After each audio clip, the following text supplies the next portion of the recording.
Vamos a continuar con la siguiente parte de nuestro encuentro, de nuestro quinto encuentro animalista. Y vamos a seguir con un panel de charlas magistrales para los cuales voy a invitar a Ramiro Ávila y voy a invitar a Teresa Núquez para que por favor nos acompañen aquí en el sillón. Vamos a hacerlo un poquito más dinámico esta siguiente parte. Ramiro Ávila es doctor en Sociología Jurídica por la Universidad del País Vasco, máster en Derecho por Columbia University en Nueva York, máster en Sociología Jurídica por la Universidad del País Vasco, Instituto, y internacional de Sociología Jurídica Oñati, abogado y licenciado en Ciencias Jurídicas por la Pontificia Universidad Católica del Ecuador, ex juez de la Corte Constitucional del Ecuador desde el 2019 hasta el 2022, docente del área de Derecho de la Universidad Andina Simón Bolívar, sede Ecuador, autor de varias publicaciones, entre ellas La Utopía del Oprimido. Nuestra siguiente panelista es Teresa Núquez. Ella es abogada, actualmente es juez de la Corte Constitucional del Ecuador, doctora en Derecho por la Universidad de La Coruña, con estudios de maestría en Justicia Constitucional, Derecho Administrativo y Arbitraje. Especialista en sistemas jurídicos nacionales e internacionales de protección de los derechos humanos y también es especialista en Derecho Constitucional por la Universidad de Salamanca. Profesora titular de la Cátedra de Fundamentos de Derecho en la Facultad de Jurisprudencia de la Universidad Católica de Guayaquil y ha publicado varias obras como Manual Elemental de Fundamentos del Derecho, Instituciones y Principios Procesales analizados a la luz de la Corte Interamericana de Derechos Humanos y Reflexiones en temas constitucionales. Ha sido coordinadora para América Latina de los proyectos de la ASCID en Derecho Procesal con las universidades de Coruña, Cádiz, Salamanca y en el proyecto de métodos alternos de solución de conflictos con estas mismas universidades. Un aplauso, por favor, para ellos.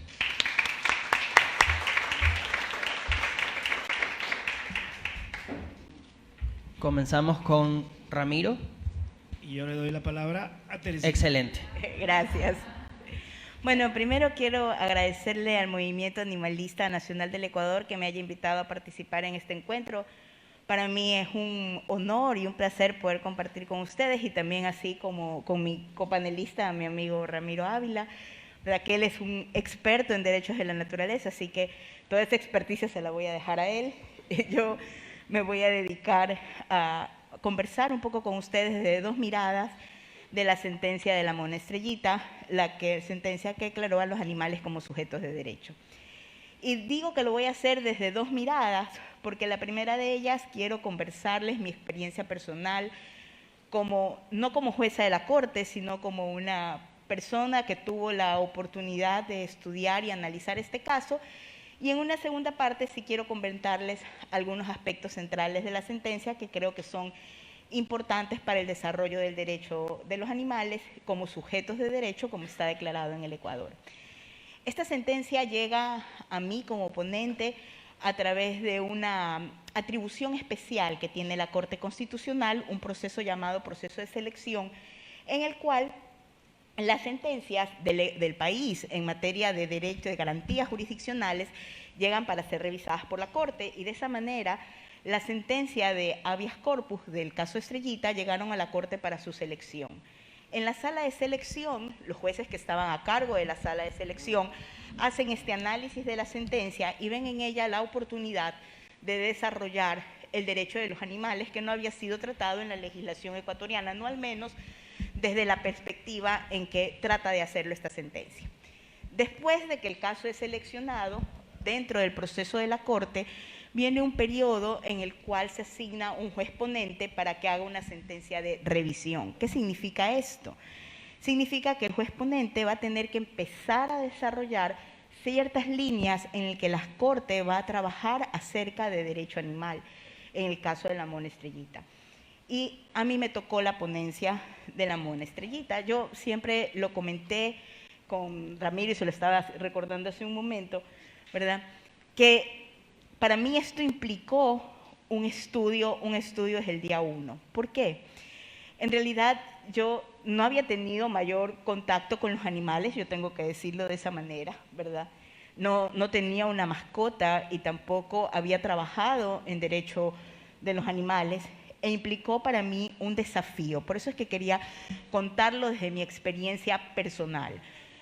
Nosotros recibimos el caso y nos sentamos a estudiar el caso. Nos demoramos un año en estudiarlo y analizarlo, porque empezamos a recibir muchos amicus curiae, y quizás esta también es una oportunidad para dar a conocer una figura del derecho de participación ciudadana en momentos jurisdiccionales que es poco conocida, que le da la posibilidad a los ciudadanos de opinar y quizás de aportar.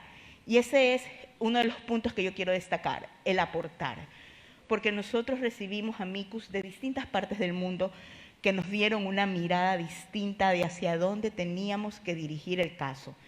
Estos amicus que recibimos de muchos biólogos, de agrupaciones que desarrollaban el derecho de los animales. Tuvimos también un amicus de la Universidad de Harvard en su programa de derechos de seres no humanos. También recibimos aportes del proyecto Gran Simio auspiciado por la UNAM, y también recibimos aportes de la Universidad de Pernambuco, algunos investigadores, etc. Sin embargo, cuando nosotros recibimos estos amicus y empezamos a leerlos, yo quiero compartir con ustedes una cita de uno de esos amicus que fue determinante para nosotros y que se encuentra en el texto de la sentencia. Me voy a demorar un poco porque estoy medio enredada con los papeles.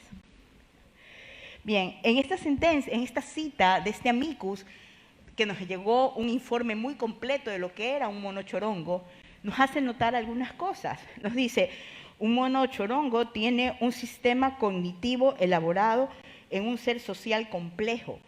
Y nos hacía notar este amicus que el mono chorongo tenía la posibilidad de desarrollar mapas de movimiento, es decir, para poderse desplazar. Esto implicaba que tenía una memoria de corto y de largo plazo. También decía, no siempre es sociable, es decir, se desarrolla dentro de comunidades, es sociable por naturaleza dentro de su misma especie, pero a veces no, porque desarrolla distintos tipos de emociones. Y esas citas que empezaron a unirse con algunas investigaciones que empezamos a realizar, fueron las que comenzaron a trazar el camino a seguir en esta sentencia de la mona Estrellita. ¿Por qué? Porque empezamos nosotros a observar un cambio de perspectiva, y para mí ese es el tema más importante, porque es un punto de quiebre al momento de definir hacia dónde se va a dirigir la sentencia y hacia dónde va a desarrollar las líneas. Porque tradicionalmente, lo tratamos de plasmar en palabras más técnicas en la sentencia, nosotros dijimos, la protección a los animales, como había sido concebida en el ordenamiento jurídico hasta esta época, va dirigida en muchos aspectos. Iba dirigida en un principio como protegerlos como parte del patrimonio de los seres humanos. Después iba avanzando hacia un bienestarismo, es decir, pueden aprovecharse de los animales causándole la menor cantidad de sufrimiento. Y después había regulación en normas administrativas, ambientales, penales, para lo que el ordenamiento jurídico considera que es la protección de los animales. Y yo digo, aquí hay un punto de quiebre, porque eso significó cambiar la mirada, y cambiar la mirada desde los animales como sujetos de derecho. Es decir, no ya como un objeto de protección, una obligación del Estado de tener una regulación a favor, pero desde el momento que son considerados como sujetos de derechos, ellos son titulares de derechos y además gozan de las garantías que el ordenamiento jurídico le concede a los titulares de derechos. Es decir, es un cambio, a mi modo de ver, de mirada desde donde tiene que partir la concepción del derecho. Es decir, mirarlos desde su titularidad para construir ordenamiento jurídico y no desde una protección para construir ordenamiento jurídico en beneficio de los otros seres vivos. Y eso empezó a trazar una ruta de lo que queríamos investigar. También la sentencia nos abrimos a observar al derecho como una ciencia interdisciplinaria en el momento en que se empieza a relacionar con otros aspectos en los cuales la biología va a ser necesaria, en los cuales los análisis científicos que existen son necesarios, el desarrollo de los ecosistemas va a ser necesario, la forma como se mira el mundo de manera global e integral iban a ser necesarios. Nosotros nos apoyamos muchos de criterios científicos y biológicos, necesitamos recibir mucha información, capacitación y reuniones para poder desarrollar los aspectos hacia donde nos íbamos a querer dirigir de ahí en adelante en relación a la sentencia. También, bueno, en esta mirada personal que también quería darles en una primera parte, también jugaron dos factores importantes, ¿verdad? Nosotros en la Corte somos una Corte plural. Esta sentencia es de la primera conformación de la Corte, la que concluyó a febrero del año 2022, pero cada uno de nosotros tenía ideas distintas sobre muchos temas que a veces llega a que tengamos posiciones diferentes. Sin embargo, aunque no todos podíamos coincidir en todos los temas, yo quiero destacar la ayuda y la colaboración. Yo tuve una colaboración importante de Agustín Grijalva, que me proporcionó toda la jurisprudencia que existía acerca de derecho de los animales, que nos permitió a nosotros leer e investigar las líneas que se estaban trazando en el mundo para el desarrollo del derecho. Tuve una sala de lujo como sala de revisión, estaba Ramiro y estaba Daniela Salazar, que fueron aportes importantes en el desarrollo. Teníamos una sala de revisión extensa en la que sesionábamos horas sobre algunos temas de interés, entre estos el caso de la Mona Estrellita. Bien, y obviamente después de eso hubo los primeros borradores de la sentencia, en los cuales se presentaban los proyectos en el Pleno. Obviamente era un tema complejo, un tema que necesitaba aceptación, era una sentencia que nosotros la veíamos, una sentencia que iba a darle un avance distinto al derecho, y hubo un proceso de conversar con los distintos jueces, de que lo puedan observar, de que puedan darle una oportunidad a empezar a trabajar en este tema, porque esto es una primera sentencia, esto significa que necesita aún mucho tema por desarrollo. Y bueno, en base de esto, finalmente en una sesión, en nuestra última sesión de la primera conformación de la Corte, nosotros aprobamos la sentencia de la Mona Estrellita. Ahí también quiero yo observar un tema personal. Yo sentí una alegría muy grande cuando la sentencia por fin vio la luz. Recuerdo que estaba ansiosa y nerviosa porque no sabía a las finales cómo iban a votar todos mis compañeros jueces, hasta que ya fuimos definiendo el proceso de votación. Y puedo decir que fue una de las mayores satisfacciones de mi primera conformación de Corte Constitucional. Sinceramente nunca me imaginé cuando recibí la sentencia que iba a convertirse en un proceso de tanta dedicación y estudio, y tampoco que me iba a llenar de tanta emoción y satisfacción al momento en que la sentencia fue dictada. Bien, esta es la primera parte, ¿ya? En la segunda parte, que trataré de ser concreta para no cansarlos, están los puntos que considero yo son los puntos centrales de la sentencia. La sentencia hace un reconocimiento de los derechos de la naturaleza, y eso fue también tomar una decisión al momento de elaborar la sentencia, porque ya la Corte había venido trabajando en un proceso de desarrollo de derecho de la naturaleza y tenía alguna jurisprudencia consolidando a la naturaleza como un sujeto de derecho que debía de ser analizado de una forma sistémica, es decir, no solo podía ser analizada como un sujeto en el que no se tuvieran en cuenta sus elementos que la componían, elementos bióticos o abióticos que podrían llegar a ser titulares de derecho.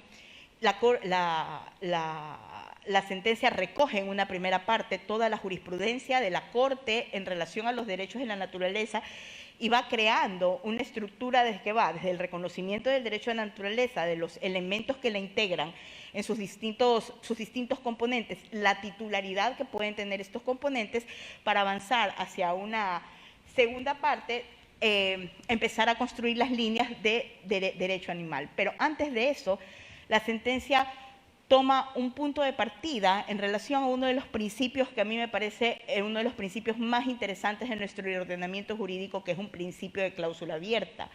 En este principio de cláusula abierta nos permite abrir el ordenamiento jurídico y no centrarnos únicamente en los derechos que se encuentran escritos o positivizados en ese ordenamiento, sino que para poder interpretar y analizar el derecho nos permite ir un poco más allá, explorar qué tiene el ordenamiento jurídico internacional que nos puede ayudar o soportar como puntos básicos de interpretación al momento en que se tiene que tomar decisiones para la construcción del derecho, teniendo en cuenta que el derecho tiene que ser una ciencia en movimiento y en crecimiento. La sentencia hace un reconocimiento para la construcción del derecho animal a partir de de este principio de cláusula abierta, teniendo en cuenta que el ordenamiento jurídico no va a tener todas las soluciones que permitan darle crecimiento a esta forma de observar el derecho. Bien, después de eso, la sentencia avanza a otro punto interesante, que es el derecho de los animales, y observa a los animales dentro de la naturaleza en su organización estructural, y dice, bueno, los animales son una unidad básica que es parte de la naturaleza, una unidad esencial y que debe de ser comprendida dentro del sistema como tal. Pero además la sentencia, yo he escuchado, así como he escuchado y he recibido comentarios de distintas partes del mundo acerca de la sentencia, observándola como una sentencia importante e interesante para el desarrollo de los animales como sujetos de derecho. Sin embargo, también he recibido críticas importantes de las sentencias nacionales e internacionales también, ¿verdad? Y dentro de esas críticas, siempre nos señalaban que la sentencia hace un salto argumentativo y trata de equiparar a los animales con los humanos. Y sin embargo, personalmente yo creo que eso es una lectura descontextualizada de la sentencia, porque la sentencia se preocupó, después de estos análisis y estas conversaciones con otras ciencias que no son el derecho, pero que ayudan al desarrollo del derecho, a incorporar dos principios que permiten observar de manera clara cómo se relacionan los distintos seres vivos que habitamos un planeta. Estos dos principios son el principio interespecie, en el cual llamamos a un reconocimiento de las distintas especies que existen con sus características, con sus procesos, con sus ciclos vitales, y las reconocemos en esa particularidad, ¿verdad? Y dentro de esos, obviamente, están los animales y estamos los seres que que no somos animales, que somos seres humanos. Entonces, obviamente, en el reconocimiento de esa particularidad. Y la sentencia tiene otro principio que me parece a mí que es un principio que permite esa armonía, que es el principio de interpretación ecológica. ¿Por qué? Porque permite observar a las distintas especies en sus grupos, en sus poblaciones, y la forma como estas especies pueden ayudarse y soportarse unas con otras. Después de eso, la sentencia tiene un acápite que va dirigido a las interactuaciones entre los humanos y entre los seres humanos y los seres no humanos, ¿verdad? Tiene un acápite interesante, y también en una relación entre los humanos y los animales, en las cuales se va a empezar a destacar ciertas cosas. Cada uno es una especie, con sus características se reconoce que también existe la cadena alimenticia, lo cual no se puede negar que es propio de la naturaleza, y nunca, la sentencia se cuida nunca de equiparar especies. No se trata de una equiparación, sino se trata de un reconocimiento de especie y de la interactuación que todos tenemos dentro del planeta. Finalmente, la sentencia declara a los animales como sujetos de derecho. Creemos que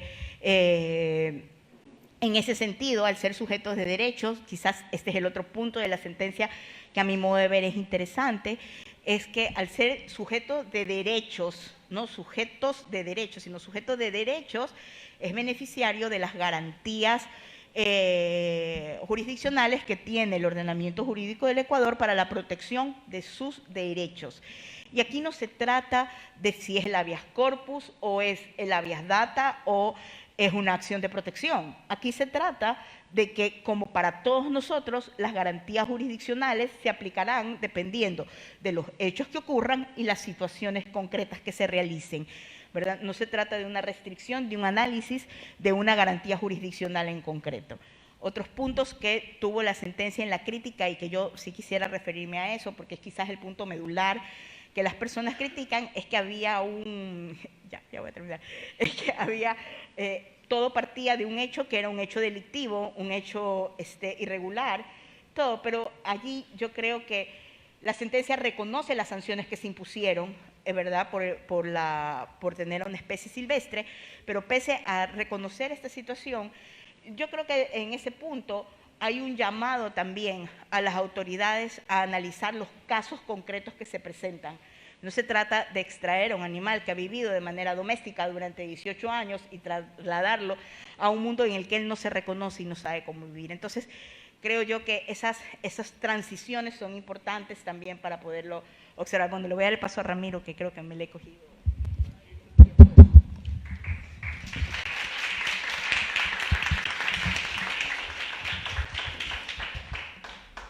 Gracias, Teresita.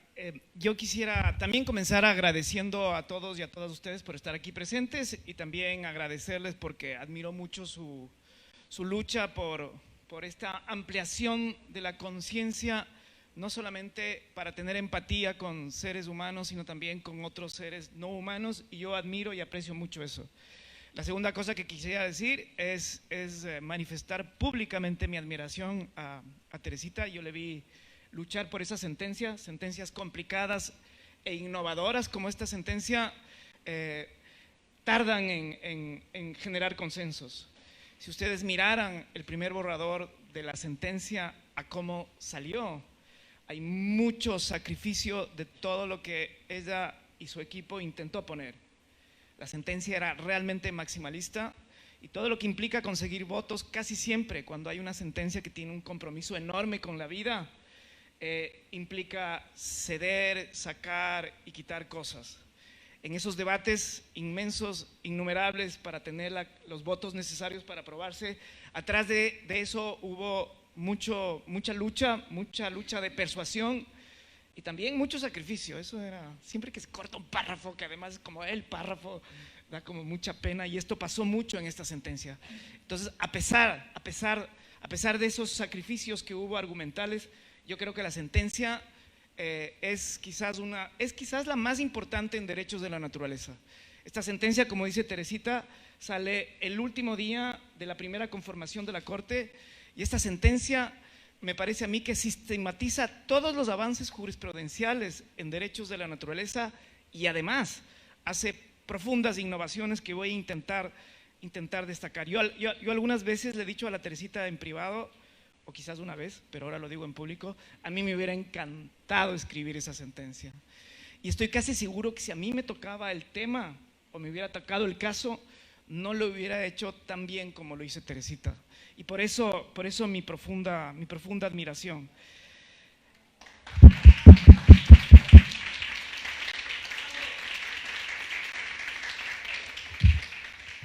Yo quisiera en estos 15 minutos, desde aquí comienza mi tiempo. Yo quisiera en estos 15 minutos decir, comenzar y terminar con una metáfora. Quisiera resaltar algunas innovaciones, algunas ya las mencionó, pero igual quiero resaltarlas, en lo que yo considero que es un derecho transformador, y señalar algunos retos que me parecen que son súper importantes en esta ampliación de la conciencia ética hacia otras vidas. Entonces comienzo con la primera metáfora. La primera metáfora es un libro que a mí me encanta, me fascina, la utilizo con mucha frecuencia, que se llama La rebelión de la granja. Y la rebelión de la granja trata sobre un chancho, un cerdo mayor que está a punto de morir y tiene un sueño, y en ese sueño el cerdo mayor piensa en que hay algo más en la vida de lo que están viviendo. Y entonces reúne a todos los animales en la asamblea, y en esa asamblea se discuten cosas que aquí ya se discutieron, si es que tiene que entrar la paloma, si tiene que entrar la rata o no, si tiene que deliberar, deciden que sí. Y el chancho mayor hace 3 preguntas que son tremendamente importantes y yo creo que tienen relevancia con muchas cosas sociales y también para el movimiento. Y esas preguntas son, la primera que hace es, ¿cuál es nuestra realidad? Entonces comienza a cuestionar qué hacen con la leche de la vaca, qué hacen con la carne del cerdo, qué hacen con los huevos de la gallina. Y cuando cuestiona esto, la segunda pregunta es ¿qué es esto natural? Y esto tiene que ver con los derechos de la naturaleza. ¿Es esto una ley de la naturaleza o es una ley de la especie humana? Y la pregunta que se hace, que es uno de los fundamentos de la sentencia, es si es que nosotras, animales, tenemos fines propios o los fines de los humanos son fines de los animales. La respuesta evidentemente es que no. Tus huevos son para tener más gallinas, no para que sea un omelette del granjero. Tu carne es para que tengas vida y músculo y no para que seas el tocino del desayuno de acá. Y así, todas estas cuestiones. Y después viene la rebelión, que es entonces alteremos la realidad. Y viene la rebelión de la granja, que ustedes, si leen el libro, tiene una parte así como muy emocionante y también una parte súper decepcionante, porque al final los chanchos acaban asumiendo los mismos roles de humanos y acaban reproduciendo el especismo que Peter Singer denuncia. Esta es una primera metáfora. ¿Cuáles son las innovaciones que para mí hay en la sentencia? Resalto algunas porque la sentencia tiene muchísima más complejidad de lo que en este tiempo podemos decir. Yo considero que el derecho es una herramienta y el derecho en general y en la mayoría de las veces es una herramienta que sirve para controlar y que sirve para legitimar el dolor. Esto pasa con la gente pobre, esto pasa con los pueblos indígenas, como vivimos en la última manifestación, y esto por supuesto pasa con animales y con los seres bióticos y abióticos. Esto pasa con todos. Pero el derecho también puede ayudar para emancipar. Lastimosamente eso no es la mayor función que tiene el derecho, pero a veces lo tiene. Y cuando el derecho sirve para esto, transforma realidad.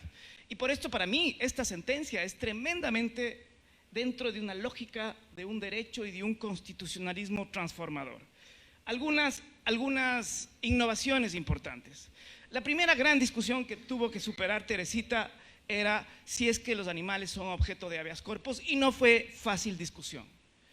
Una de las posiciones, de las más tradicionales dentro de la Corte, fue: el habeas corpus viene desde el año 1215, tiene casi 1000 años y ha sido para los humanos. O sea, ¿cómo rompes una tradición jurídica de esto? Teresita, ¿cómo se atreve usted a romper esto?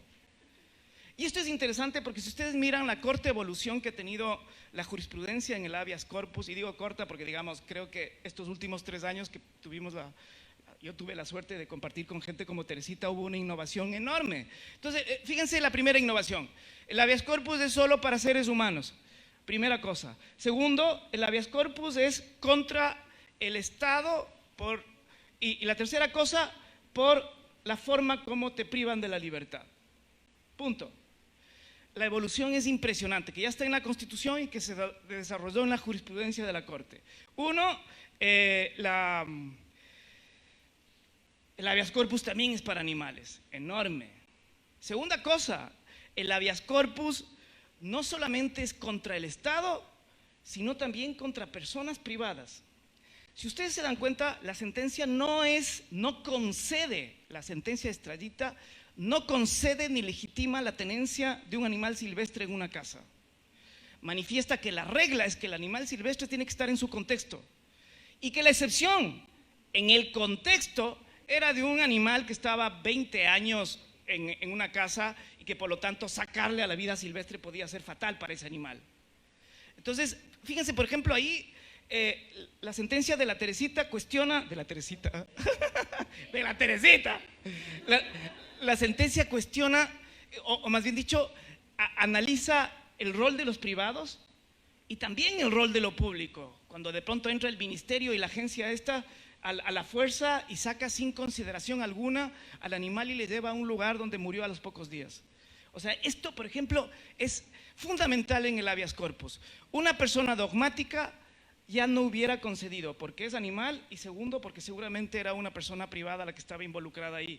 Y la tercera cosa que es súper importante el habeas corpus en el avance es que no solamente sirve para garantizar cuando te privan de la libertad, sino también para saber cómo estás cuando estás privado de libertad. Este es el primer gran avance. El segundo gran avance tiene que ver con la comprensión de sujeto. Nosotros hemos escuchado acá, y esto es quizás una de las tesis más importantes del especismo de Singer y también lo que fue motivo de un panel, es esta cuestión de fundamentar los derechos desde la lógica de la sintiencia. Fíjense el avance increíble que hace la sentencia. La sintiencia aparece, pero no es el argumento central. Y esto hubo profundos debates ahí en la Corte. Se necesita la sintiencia cuando hay una constitución que reconoce como sujeto de derechos de la naturaleza. Y entonces, si ustedes se dan cuenta, el fundamento para proteger a Estrellita es la inherencia de los derechos. Es que merecen los animales derechos por sí mismos y no porque son seres sintientes solamente.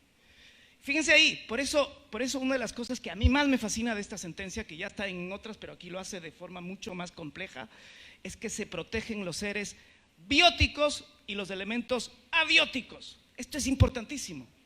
Porque en los elementos abióticos, fíjense, hay, sin duda alguna uno podría decir desde algunos lados de la ciencia de que una montaña no siente, de que un bosque no siente, de que una selva no siente, de que un río no siente.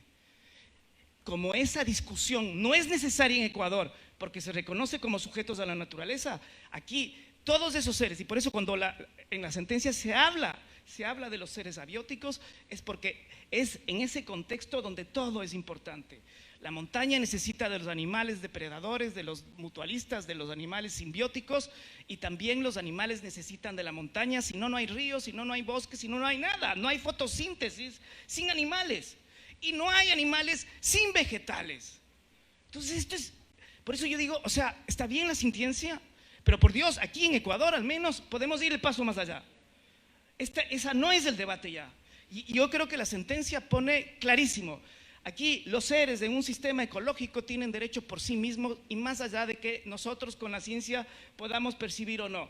Esta discusión de si el caracol tiene o no conciencia, si el pulpo más o menos, digamos, es irrelevante. Acá es irrelevante. Así que este es el segundo gran súper avance de esta sentencia. La otra que ya mencionó Teresita resuelve todos los problemas que aquí he visto que preguntaron hace un rato. Fíjense el avance constitucional, no solamente en el Ecuador, sino también en el derecho universal, en el derecho global. Si ustedes cogen un manual de derecho constitucional, ustedes van a ver la interpretación textual de la ley, la interpretación de la evolución, no sé qué, la voluntad del legislador por analogía, no sé qué, y el máximo avance al que llegan los españoles y los alemanes y los europeos, la ponderación. Pero fíjense la innovación. Principios de interpretación jurídica, la interespecie y la interpretación ecológica. Con esto se resuelve todos los problemas de las ratas, las pulgas, las palomas, las plagas y no sé qué cosas. La interespecie te dice, en un caso concreto, usted fíjese cuál es la esencia de ese ser que usted está analizando. Un río tiene 40 milímetros por segundo de caudal y tiene estas características de agua. Le pusiste popó y le quitaste el caudal, le quitaste al río su esencia. Una mona chorongo, bueno, ya dijo la esencia hace un rato, le quitas esto y le humanizas, le estás vulnerando el derecho a la mona choronga cuando le tratas como que fuera tu hijo. Entonces, este es el principio interespecie. Cada especie tiene una esencia y cada especie tiene sus características propias que hay que saberlas y conocerlas. Aquí de rebote el derecho se abre a la realidad, se abre a la biología, se abre a la química, se abre a la física, se abre a la antropología. Y el segundo es la cuestión ecológica, y esto es súper importante, y esto es una de las cosas que a veces cuesta entender y cuesta creer. En la cuestión ecológica la idea es que tiene que haber equilibrios, tiene que haber armonías, tiene que haber summa causae, y los desequilibrios, que a veces casi siempre lo hacemos los humanos, alteran la cuestión ecológica. Entonces, ¿cómo resolver el problema de los perros ferales? ¿Cómo resolver el problema de los castores en Chile? ¿Cómo resolver el problema de las cabras en Galápagos? Si es que hay una especie que rompe el equilibrio, matar a esa especie, digamos, no es necesariamente un atentado, si es que es necesario para mantener la vida del resto de cosas. Y cuando digo quien rompe el equilibrio, que a veces es el perro feral, que a veces es una ave predadora, que a veces es una rata, la mayor de las veces somos los humanos. Una de las últimas reflexiones que hizo Maturana de sus últimas entrevistas, él reconocía que una de las especies que está rompiendo el equilibrio y que es casi y se comporta como plaga somos los humanos. Y él decía, Maturana decía, la diferencia con el resto de especies es que nosotros tenemos la capacidad, así como hemos tenido para dañar, también para enmendar. Y entonces no se trata de hacer un genocidio para mantener el equilibrio, romper las ciudades y no sé qué, sino de tomar decisiones autónomas con información y libertad y digamos de poder controlar esta plaga que estamos haciendo con el uso de la ciencia, la tecnología, la sobreexplotación, el consumo industrial de alimentos y todas estas cosas. La última innovación que menciono por el tiempo es la de los derechos. Ya Teresita mencionó la cláusula abierta. Pero yo quisiera mencionar algunos. Esta cláusula abierta es importante. Si ustedes miran el artículo 11.5, la Constitución dice: los derechos que aquí se protegen en este país, Ecuador, son los que están reconocidos expresamente en la Constitución, los que están reconocidos en los instrumentos internacionales, y es esta la cláusula abierta, y los demás derechos que se deriven de la dignidad de las personas. Por eso el argumento, si ustedes se dan cuenta, en el fondo para reconocer los derechos es la dignidad de todos los seres que tienen la capacidad para para tener fines propios y no los fines que los humanos le estamos poniendo.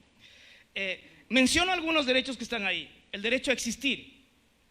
Y uno de los ejemplos que están ahí es que la extinción es una de las formas de violentar esto.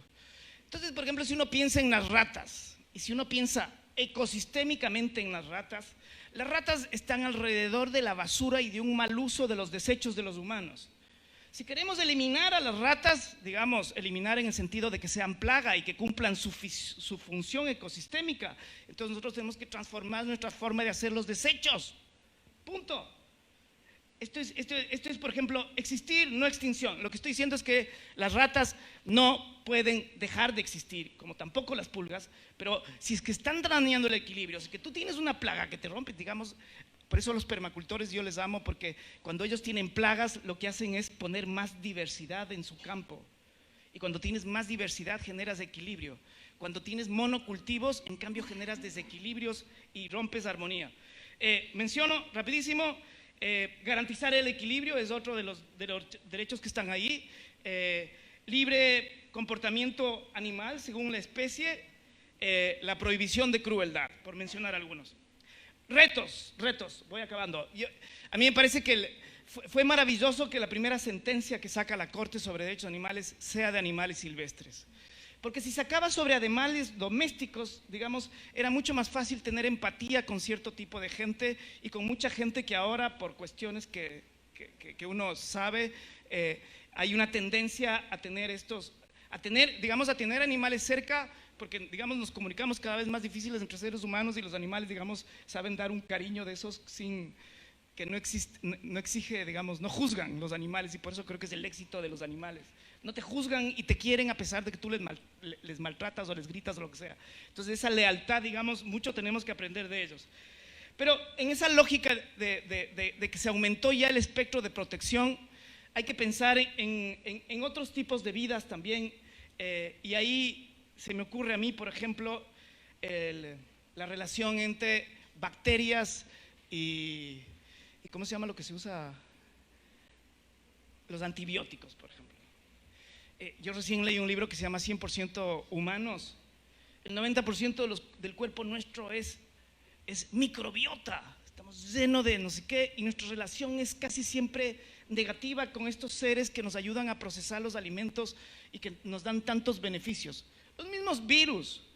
Cuando uno mira, por ejemplo, una de las hipótesis del coronavirus tiene mucho que ver con desequilibrios y con espacios que cada vez son reducidos y que muchos seres tienen que migrar a otros lados. Y en esa migración de unos seres a lugares donde no pertenecen, digamos, provocan estos desequilibrios. Pero otra vez, siempre, si algo tenemos que pensar en el virus y todo esto que nos ha causado esta pandemia, es pensar qué hicimos los humanos como especie depredadora que está cerrando y rompiendo ecosistemas. La otra cosa que creo que es un reto enorme es la alimentación animal industrial. Este es un reto que tenemos que afrontar y que esta sentencia de Estrellita me parece que abrió la puerta, no solo abrió la puerta, sino que dio pasos gigantescos, pero no los suficientes. Ahí hay un problema enorme. Si ustedes se dan cuenta, el cambio climático, uno de los problemas del cambio climático, no solamente es el consumo de energía y CO2, es también la producción industrial animal de alimentos. O sea, atrás de todos estos complejos industriales de vacas, de cerdos y todas esas cosas, hay tala de bosques, hay una cantidad enorme de consumo de alimentos para estos animales, los gases de los animales y todo lo que viene con esta cadena perversa donde la gente no le interesa el animal, sino que le interesa el lucro. Ahí hay mucho que hacer todavía. Yo creo que Ecuador sigue siendo, y esto nos demuestran los indígenas, sigue siendo un lugar donde el campo es importante y donde hay otras formas de consumir, pero igual, digamos, la industria alimenticia está ya aquí en el Ecuador Y ese es un problema que hay que afrontar. Acabo con la última metáfora, y la última metáfora tiene que ver con un libro también que a mí me encanta, de Reinaldo Arenas, que se llama El portero. El portero, sin duda, tiene un montón de autobiográfico de él. El portero trata de un ser humano, un cubano, que salió de la isla, llega a Nueva York y consigue un trabajo de portero. Y comienza a ver en los seres humanos que viven en el edificio que cada uno tenía como 1000 objetivos de estos propios que dan la sociedad de consumo en la que estamos viviendo. Y se da cuenta, y tenía una habilidad particular, podía comunicarse con los animales. A este señor tiene varias asambleas con los animales, en una de esas le encontraron con los animales domésticos de ahí del edificio, le llevaron un día al manicomio y todas estas cosas, regresó y después él seguía entendiendo a los animales estaban insatisfechos. La idea es que los animales tenían un sueño, y era que tenían que atravesar una puerta, pero no sabían dónde estaba la puerta. Y el momento en que hacen esta salida para buscar la puerta, entre el portero y todos los animales domésticos, digamos, van y se mueven hacia un horizonte donde no saben qué va a pasar. Lo mismo pasaba en la granja. ¿Qué va a pasar si estamos sin los humanos? Entonces unos decían, nos vamos a morir de hambre, no vamos a tener veterinarios, ¿quién nos va a dar de comer todos los días? Y el chancho decía, tiene que haber un mundo mejor. Y lo lindo del portero es que la idea es que los animales salen y van en la búsqueda de esa puerta.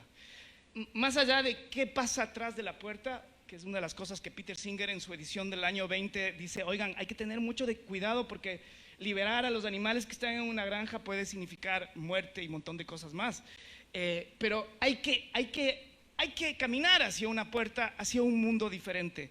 Y yo creo que en esa búsqueda de mundos diferentes, creo que el movimiento en el que ustedes están, me parece que van caminando a eso, y por eso mi profundo agradecimiento a todas y a todos ustedes, y también el enorme honor de estar aquí presente el día de hoy.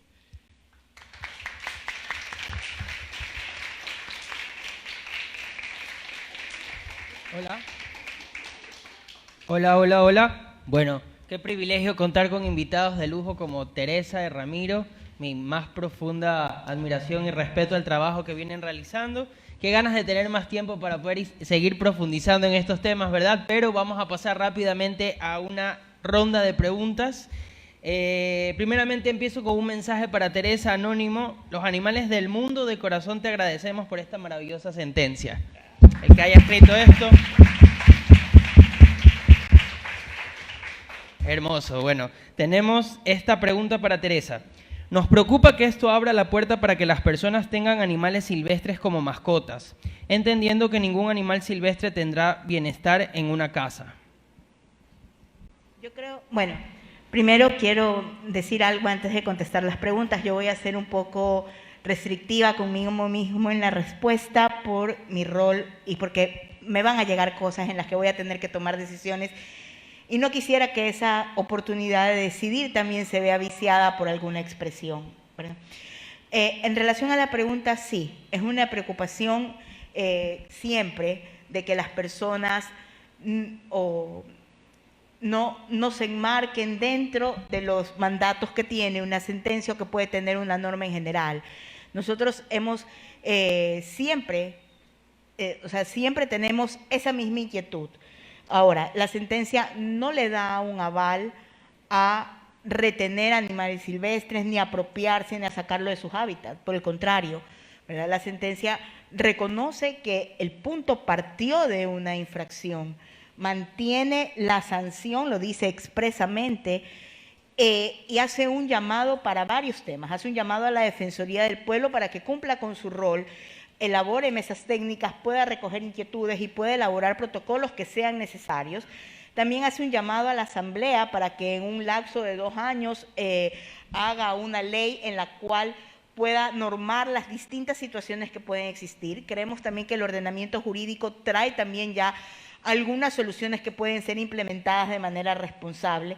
Siempre existe el riesgo que a través de una sentencia que puede establecer parámetros claros para los cuales hacia donde debe desarrollarse el derecho sea mal utilizada por uno o varios grupos de personas.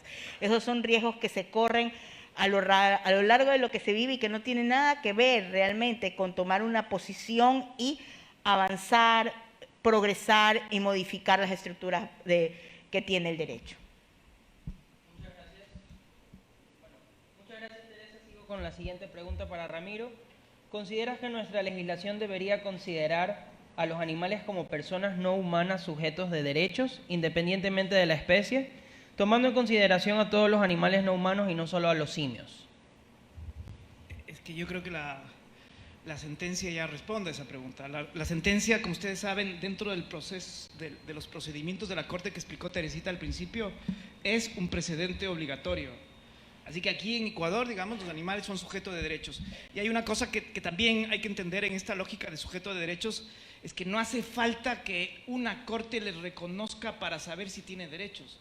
La Corte nombra como sujeto de derechos y lo hace diciendo Mona Estrellita, Mona Choronga, que vivió 18 años aquí y no sé qué cosas, o el río no sé dónde, que se ubica y no sé dónde, le ponen nombre y apellido, porque ahora cuando son sujetos, los seres, las montañas y los seres bióticos y abióticos, digamos, se les reconoce su especificidad porque ya no son objeto, entonces tienen historia, tienen vida, tienen contexto y por lo tanto tienen derecho a la reparación.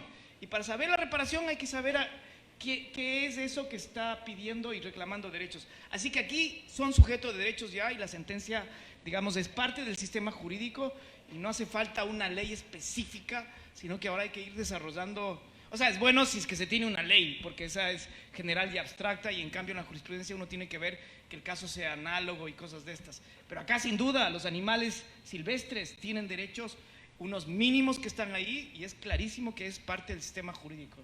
Y yo quiero decir algo más, ¿verdad? Es verdad que la sentencia se refiere al caso de Estrellita, la Mona Chorongo, porque la sentencia responde a los hechos y a la problemática que se presenta. Pero la sentencia tiene una primera parte de análisis que es muy clara y que tiene una estructura que va desde los derechos de la naturaleza, los animales, comunidades como un elemento dentro de esos derechos de la naturaleza, el reconocimiento de los derechos de los animales y va avanzando hacia los animales silvestres y hacia la Mona Estrella, porque obviamente es el caso que apertura y al ser una sentencia necesita referirse a los hechos concretos del caso. Muchas gracias. Tengo dos últimas preguntas, una para Teresa, una para Ramiro. Teresa, ¿el habeas corpus puede convertirse en una herramienta de liberación animal incluso si se contrapone con la línea más ortodoxa del derecho? Derecho que sigue siendo antropocentrista. Bien, yo creo que una de las cosas que se destaca en la sentencia no es si el habeas corpus es una garantía que le corresponde a la liberación, por decirlo, de alguna especie animal. Yo creo que la sentencia hace un énfasis en declarar a los animales como sujeto de derechos y eso trae una consecuencia en ordenamiento jurídico que está vinculado a las garantías jurisdiccionales en general. A lo mejor la garantía que se necesita para solventar un caso es una acción de protección. A lo mejor la garantía que se necesita para observar otra situación es un habeas data. Es decir, la sentencia no va a restringir la garantía habeas corpus para determinados casos que no se pueden conocer en este momento cuáles podrían llegar a ser. La sentencia parte desde una idea, a mi modo de ver, central. Los animales son sujetos de derecho, por lo tanto son beneficiarios de las garantías jurisdiccionales que se encuentran establecidas en el ordenamiento jurídico del Ecuador. Excelente. Para Ramiro, ¿cómo queda ahora la tauromaquia y los resultados de la pregunta 8 de la consulta popular del 2011 con el reconocimiento de los derechos animales? Y yo creo, esta por ejemplo no podría ella mencionar siquiera nada. Yo creo que le tiene cuesta arriba la tauromaquia. Esta sentencia yo creo que le pone una vara muy alta para poder atravesarla. Ya tuvimos cuando yo era juez, tuvimos ya varias discusiones sobre eso por un proyecto de sentencia que ustedes van a ver ahí. A mí me parece que no se podría resolver eso sin los derechos que se están reconociendo acá. Y lo que está en juego en esa sentencia o en esa posible discusión es si es que los derechos culturales, como esgrimen los taurinos, las personas taurinas, o el derecho a la vida, a protección, al especismo, a la ecología, ¿cuál prevalece?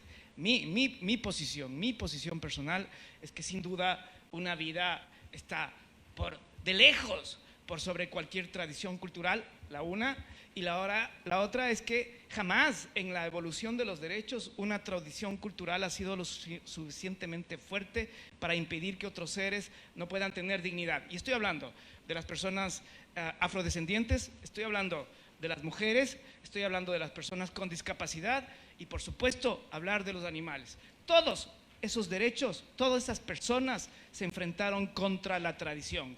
Así que cuando hay una tradición que implica, como decía Singer, discriminación, implica dolor, es una tradición que hay que superarla. No hay duda para mí. Esa es mi posición personal, pero me parece que el debate todavía está ahí. Va a seguir ese debate y me parece que con esta sentencia, mi opinión es que la vara para superar y argumentar contra esta sentencia es muy alta y muy difícil de superar. Listo. Muchas gracias. Tengo una última pregunta, me responden cualquiera de los dos, así súper rapidito, me da pena dejarla a un lado. ¿La sentencia arropa a todos los no humanos o solo a los animales silvestres? ¿La sentencia arropa a todos los animales, a todos los no humanos o solo a los animales silvestres? Es que ahí la lógica de la jurisprudencia es la analogía. Sin duda están los animales silvestres. Pero si uno mira, digamos, de aquí saltar a la protección del animal doméstico, no me parece que es difícil. De aquí pedir buen trato en los lugares donde hay granjas o donde hay complejos de alimenticios, me parece que no es una locura y aquí hay estándares muy fuertes. Así que por eso la puerta está abierta, se ha dado pasos y hay que seguir dándolos. Pero esta es una gran herramienta para seguir avanzando por un mundo con menos dolor y crueldad, sin duda alguna. Muchísimas gracias. Gracias, Teresa. Gracias, Ramiro.